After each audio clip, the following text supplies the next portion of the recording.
Perkenalkan, nama saya Dwiki Aditya Pratama. Perkenalkan, nama saya Mutia Desnila Sarni. Nama saya Rifka Syaidatullah. Saya Adik Madinatma. Nama saya Nabila Melainawir. Nama saya Sarah atau Azhar Fika Aulia. Halo, perkenalkan nama saya Emel Sahwal. Nama saya Nabila Madiani Harkam. Nama saya Mila Astri, berperan sebagai Mila. Berperan sebagai Aditya, penjaga villa. Berperan sebagai Ika. Berperan sebagai Dina. Berperan sebagai Nabila. Di sini saya berperan sebagai Mutia. Berperan sebagai Nabila. Berperan sebagai Ainul. Dan saya berperan sebagai narator di balik layar sekaligus juru kamera.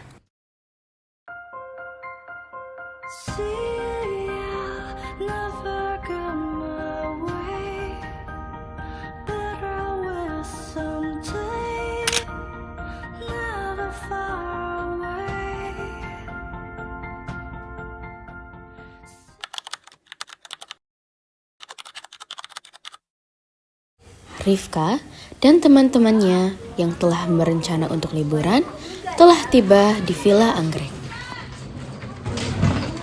Akhirnya ya, kita sampai di villa. Villanya estetik banget. Harus banget nih diabadikan di feed Instagramku. Ika, kita kan baru nyampe. Mending kita istirahat dulu aja. Ini kan sudah malam. Gak bisa Nabila, kita harus mengabadikan momen ini. Ayo dong girls, kita selfie dulu di villa yang katanya berhantu ini. Biar makin spooky. Ika, jangan hantu deh. Aura villa ini memang agak beda. Betul sih, tapi kalau fotonya bagus, ya nggak apa-apa, asalkan jangan ada penampakan aja di belakang. Aja guys, bawah, lilin, dan garam kasar jaga kalau ada energi negatif. Wah, seru. Aku belum pernah ketemu ikan hantu. Semoga ada kejadian aneh-aneh. Selamat malam teman-teman sekalian. Selamat datang di Villa Anggrek. Semoga betah ya. Ya Pak, ini Pak Adit ya? Iya betul non. Oh, villanya bagus banget Pak. Untuk Iya non. Villanya memang foto-foto. bagus. Tapi hati-hati aja ya kalau keluar untuk malam-malam karena di sini banyak cerita aneh. Cerita aneh-aneh seperti apa Pak? Banyak non macam-macam. Biasanya ada noni dari Belanda muncul tiba-tiba dari jendela, dan kedua banyak suara gamelan dari dalam hutan. Hah? Suara gamelan dari Belanda? Ya ampun. Pak Adit, jangan nakut-nakutin kita dong. Kita kan di sini cuma mau liburan. Kan saya cuma mengingatkan aja, kalau butuh apa-apa panggil saya ada di depan pos gardu. Permisi ya. Iya Pak. Ayo girl, kita selfie dulu. Senyumnya spooky ya, tapi tetap chic. 1, 2, 3. Rifka, yang tentunya eksis di sosial media, tidak mau melewatkan kesempatan untuk mengabadikan villa yang katanya berhantu ini. Namun, ia terkejut melihat hasil foto mereka. Ini apa di belakang kita putih-putih? Mana? Jangan ngada-ngada deh Ika. Itu kan cuma pantulan cahaya. Enggak. Lihat deh. Bentuknya seperti perempuan berambut panjang. Jangan-jangan hantu!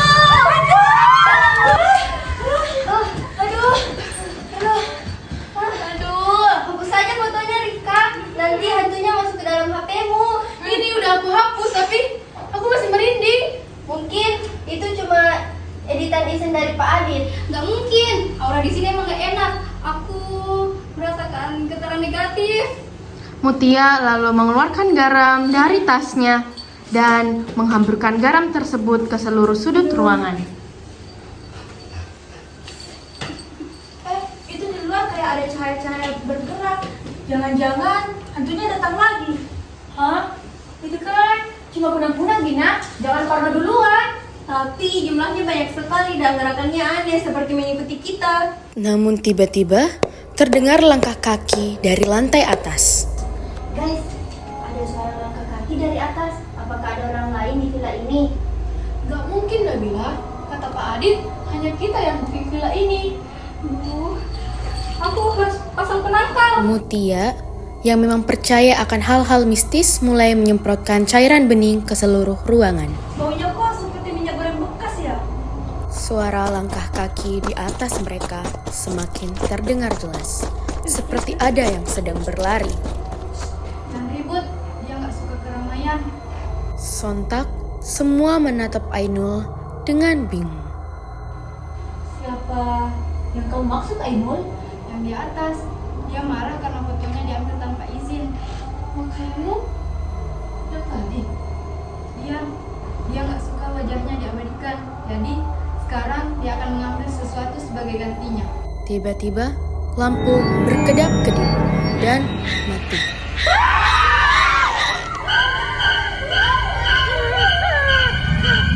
Namun di dalam kegelapan itu terdengar suara barang yang pecah.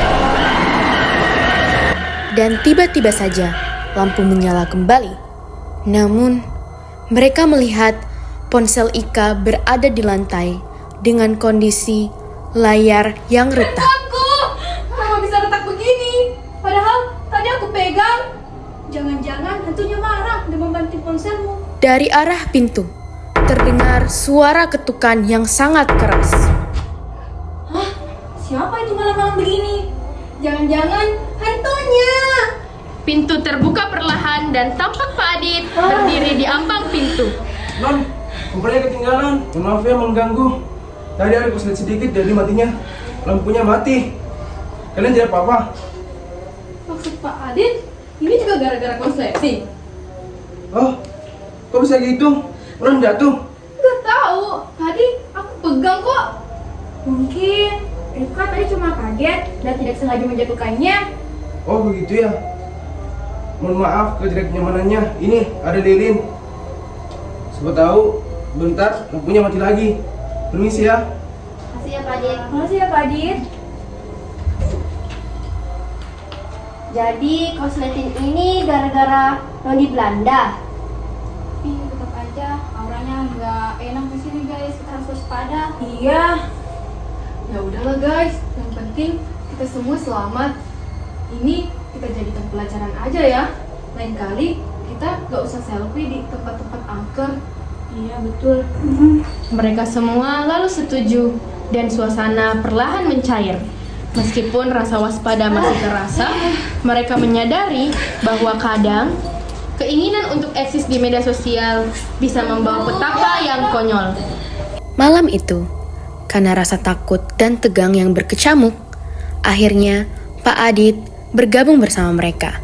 Dan untuk mencairkan suasana, mereka memilih untuk tidak membahas kejadian tadi dan menghabiskan waktu dengan bermain. Sebagai remaja, kita memang selalu ingin mencoba hal yang baru. Namun, rasa penasaran tanpa batas dapat membawa kita ke pengalaman yang tak dapat dijelaskan.